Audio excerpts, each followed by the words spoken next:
xoolal macha allah te nag maa ngi fi nga xam mooy aw lakam ma xaar nag ba nañu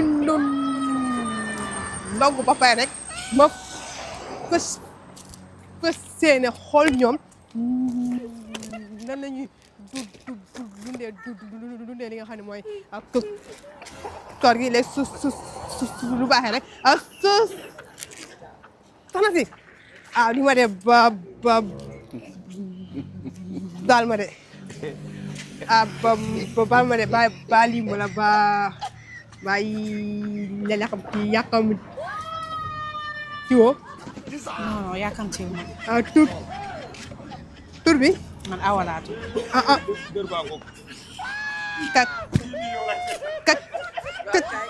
ma xool non ma xool gën naa sama TikTok war ke Serigne Saliou Mbacké dama lay seetaan 22h ba 5h du matin mais yow ni nga naqaree deret nu yoon teeguñu de nu yoon teeguñu ba léegi de li ma non non ma bëgg a xam da dëgg tànn yow da nga dër wala da ngay comédie waa léegi yow desaan yow loolu loo bëgg a wax waa léegi xarama takkala mi micro micro waaw nga tagal ma waaw mais wax ji dafa gàtt wax xaaral mais sa papa Sané jógoo ngeen léegi acca on y va ouais on y va léegi comment mais doo coupé tey non ça de barke yàlla si biir armée yi laay dugg armée yaa ngi nii yaa ngi si buntu armée yi même bu yow booy dem yow nga dem nga dem mais man bu ma lii bu ma yóbbaale. yaa mën a yóbbu yow yaa mën a yóbbu. léegi man nan la yóbbu. sa wax da dul yegg. bu fekkee kon amoo tat laa ko. billaahi dama la daan déglu 22h ba 5h du matin di ree di poser question ndax dëggantaan da nga dër te ba li ma si gën a miti mooy da ngaa dër naqari deret. mais c'est que ñoom ñu may tooñ.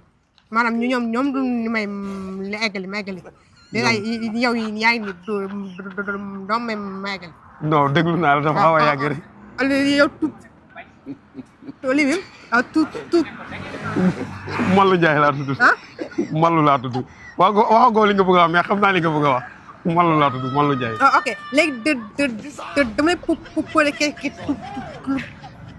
trois questions. mais si une minute balaa une minute boo ko trouvé ma jox la lii boo demee ngaa si no.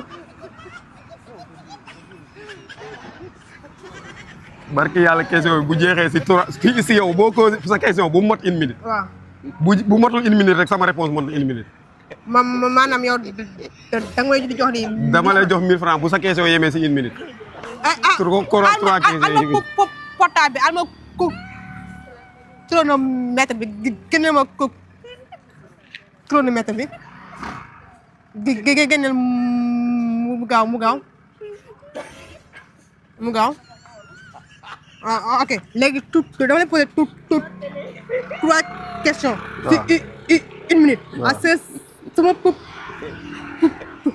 attention xaaral léegi mu ngi dem léegi si sama première question moom mooy yow tey lan moo la gën a métti si maanaam si weeru koor maanaam surtout nit ñi ni ñuy doxalee weeru koor. loolu benn question la. waaw li ma si gën a métti. waaw ni ñuy doxalee si weeru koor. waaw. ñi nga xam ne duñu woor ba pare di lekk si kanamu ñuy woor. ok. benn question nga ma posé. répondre naa benn question. deuxième question mooy maanaam instant bi yow bu tey boo waroon en tant que jigéen nga war ba ngoon jot mu am loo xam ni moo la loo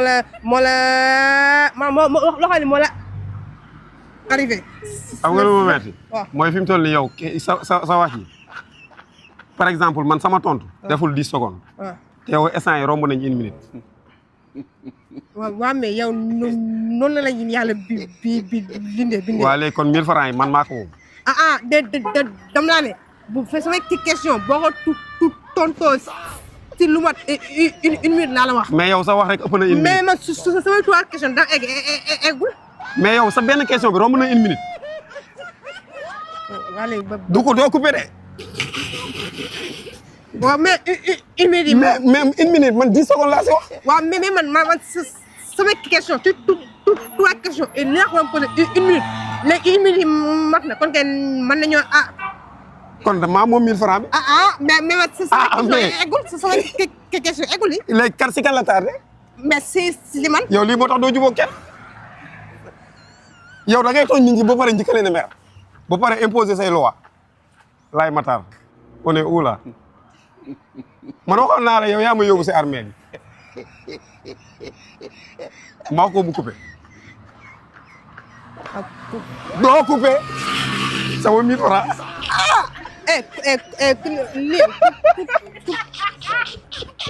liyal coupé gul de. liyal coupé